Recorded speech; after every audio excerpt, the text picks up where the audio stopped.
Video देखने वाले सभी लोगों को मेरा नमस्कार। इंडिया और चाइना के बीच सेम जिस तरह से लद्दाख में, जिस तरह से डोकलांग में हुआ था स्टैंड ऑफ, उसी तरह स्टैंड ऑफ हो गया है लद्दाख में। और उस समय तो भूटान शामिल था, लेकिन अभी भूटान नहीं है। और ये इतना बढ़ चुका है कि अमेरिका इसमें शामिल हो गया है। अमेरिका के राष्ट्रपति डोनाल्ड ट्रंप ने अपना एक ट्वीट किया है इसके लिए। आखिर इसके पीछे रीजन क्या है और अभी उसकी सिचुएशन क्या है, ये सारी चीजें मैं आपको बताऊंगा इस वीडियो में। और इस स्टैंड ऑफ का रीजन क्या क्या है। इससे पहले अगर मेरा चैनल आपको पसंद आए तो मेरा चैनल को सब्सक्राइब जरूर करिए। एक्चुअली कहा जा रहा है, ऐसी न्यूज है और खबरें हैं और लगभग ये सच है कि इंडिया और चाइना के बीच जो लद्दाख में बॉर्डर है, लाइन ऑफ एक्चुअल कंट्रोल, वो लाइन ऑफ एक्चुअल कंट्रोल इसलिए कहलाता है कि वहां कोई डिमार्केटेड बाउंड्री नहीं है। चाइना इंडिया के टेरिटरी में बोलता है कि 10 किलोमीटर अंदर है और कुछ किलोमीटर अंदर इंडिया बोलता है कि हम तुम्हारे अंदर है। दोनों के बीच बातचीत चल रही है, लेकिन बातचीत क्या कोई नतीजा नहीं निकला है अभी तक। तो जब पेट्रोलिंग होती है तो इंडियन आर्मी के जवान कुछ किलोमीटर अंदर चाइना में चल जाते हैं, कभी कभी उसके जवान यहाँ आ जाते हैं। अभी हुआ क्या है कि जहाँ इंडिया कहता था कि ये हमारा एरिया है, उसके लगभग 3 से 4 किलोमीटर अंदर चाइनीज जवान आ गए हैं। ऑब्वियसली जब वो अंदर आएंगे तो हमारे जवान उनको रोकेंगे, और हमारे जवान ने उनको रोका है।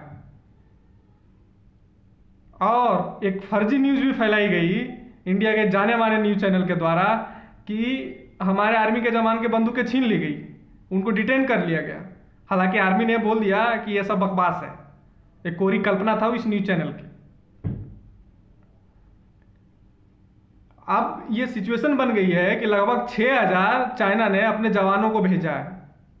6000, उसके साथ टेंट भेजे हैं, उसके साथ गोला बारूद ट्रकों में आया है।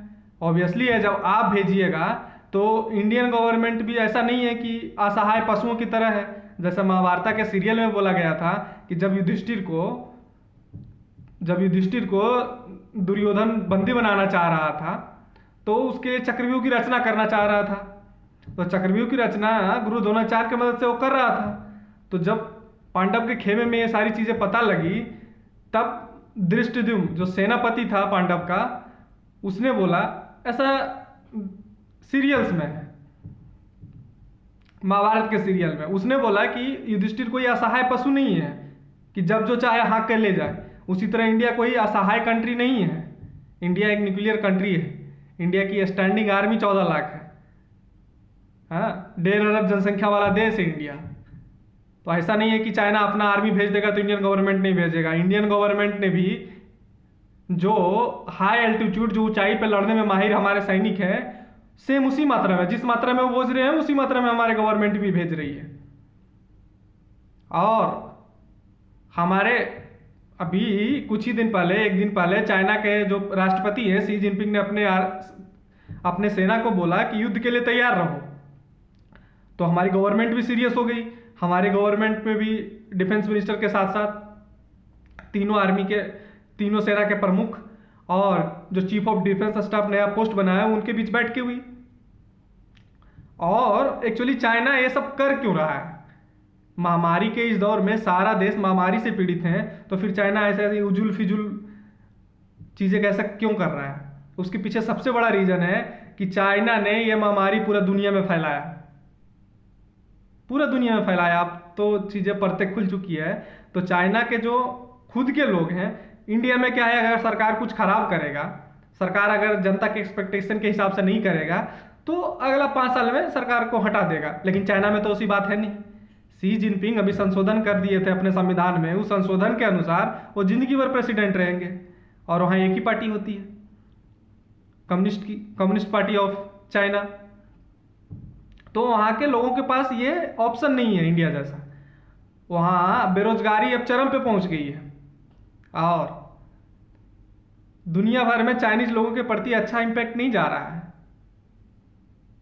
और जो लोग, ऑब्वियसली है कि जब शी जिनपिंग वहां का राष्ट्रपति बन गए हैं जिंदगी भर के लिए, तो उनके पार्टी में भी लोग हैं जो उनके पास एम्बिशन था कि हम राष्ट्रपति बनेंगे कुछ दिन के बाद, अब तो कब बनेंगे कहना मुश्किल है, क्योंकि शी जिनपिंग ही रहेंगे, उनके मरने तक इंतजार किया जाए। तो वो लोग भी खफा हैं, उनके पार्टी के अंदर कुछ लोग खफा हैं उनसे, उनके लोग प्रोटेस्ट कर रहे हैं। हांगकांग वाला सिचुएशन अलग हो गया है, वियतनाम वाला सिचुएशन अलग हो गया है। वर्ल्ड हेल्थ असेंबली में जो चाइना के साथ हुआ वो सारी दुनिया जान रही है। तो क्या है कि पूरा दुनिया लगभग चाइना के खिलाफ है, और चाइना के गवर्नमेंट शी जिनपिंग पे ह्यूज प्रेशर है उनके जनता के द्वारा, पूरा दुनिया के द्वारा है ही, अब उनके जनता के द्वारा भी उनके ऊपर ह्यूज प्रेशर है। तो उस प्रेशर को टालने के लिए वो कुछ ऐसा चीज़ें करना चाह रहे हैं जिससे अपने जनता को संदेश दें कि हम चाइना बहुत ही स्ट्रांग है और हम अपने हितों की रक्षा के लिए कुछ भी कर सकते हैं। उसके पीछे, उसके लिए उनके पास एक चीज़ है कि हांगकांग को कैसे भी करके एक चाइना में मिला लिया जाए, ऑटोनॉमस ख़त्म करके हमें मिला लिया जाए। और दूसरा क्या है कि इंडिया आज तक नेशनल फोरम में, इंटरनेशनल फोरम में कभी भी चाइना का खिलाफ नहीं करता था, और यहाँ तक कि जो चाइना का स्थायी सदस्यता मिला था उसमें इंडिया ने बढ़ चढ़ के सपोर्ट किया था। दुर्भाग्य देखिए कि हम अपने सपोले को दूध पिला रहे थे। हमारी गवर्नमेंट उस समय अनजान थी, वो अलग बात है, लेकिन दुश्मनों को तो पहचानना चाहिए आपको। अब क्या हुआ है कि अब वर्ल्ड हेल्थ असेंबली में भी जो बैठकें हुई, वर्चुअल मीटिंग हुई थी, उसमें इंडियन गवर्नमेंट ने चाइना के खिलाफ जाके उस मसौदे को साथ दिया था जो ऑस्ट्रेलिया ने तैयार किया था चाइना के खिलाफ। और इंडियन गवर्नमेंट ताइवान में अपना, जब ताइवान की नई गवर्नमेंट की शपथ ग्रहण हो रहा था तो इंडियन गवर्नमेंट ने अपना प्रतिनिधि भेजा। और अब इंडिया वो वाला चाइना नहीं है जैसे डोकलाम में हुआ था, इंडिया भी अड़ा रहा, वो भी अड़ा रहा।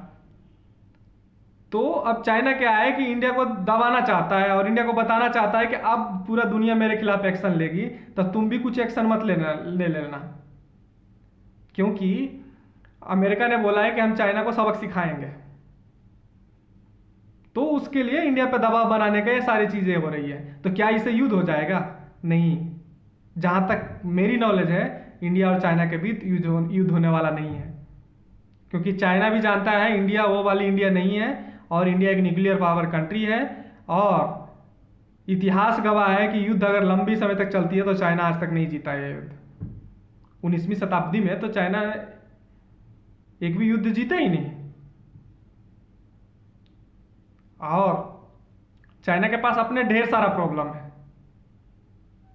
और अब क्या हो रहा है, सारी चीजें सिचुएशन मैंने सिनारियो बताया। इंडियन सबसे बड़ा फ्रस्ट्रेशन चाइना का, और सबसे ज़्यादा वो चाइना एक चीज़ पे और चिढ़ा हुआ है इंडिया से, कि पहले क्या होता था कि चाइना अपना इंफ्रास्ट्रक्चर बनाता था इंडियन बॉर्डर पे, रोडें सड़कें सब कनेक्ट करता था, लेकिन इंडिया नहीं करता था। अब इंडिया भी अपने रोड और सड़कें बनाना शुरू कर दिया, तो वो भी चाइना को अंदर से लग रहा है, खुजलाहट हो रही है चाइना को। चाइना भी अंदर से चिढ़ रहा है इस बात के लिए।